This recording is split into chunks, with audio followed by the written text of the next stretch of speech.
Welcome to TNT Trends and Tour Channel. Ayon sa Pep News ngayon, Elise Hoson and McCoy De Leon confirm breakup. Tuluyan ng tinuldukan nina Elise Hoson at McCoy De Leon ang kanilang relasyon.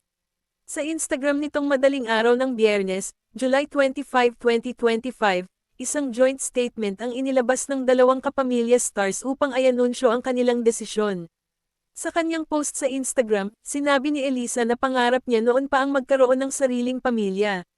At sa loob ng 5 taon nilang pagsasama ni McCoy, kinapitan niya ang kanyang pangarap na iyon. Saad niya, "My biggest dream in life has always been to build a family I could call mine. A home. That dream shaped me. It grounded me. And for all the beautiful 5 years, and more, that we were together, I held on to that dream with everything I had. I kept that promise, to love, to fight, to stay. That promise was what kept me going." Hindi naman daw nangangahulugang nabigo sila sa aspetong ito dahil nabiyayaan ang kanilang pagmamahala ng isang batang nagsisilbi pa ring tulay nilang dalawa kahit magkaiba na ang kanilang landas na tatahakin. Ito ay ang anak nilang si Felice. Sinubukan daw nilang dalawa ni McCoy na matupad ito sa abot ng kanilang makakaya.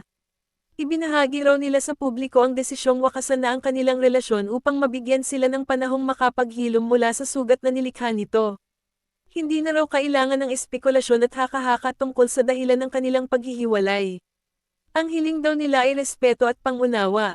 Please don't forget to subscribe TNT Trends and Tour channel, click the notification bell to notify you in our next video, and please like and share and comment down below. Thank you for watching.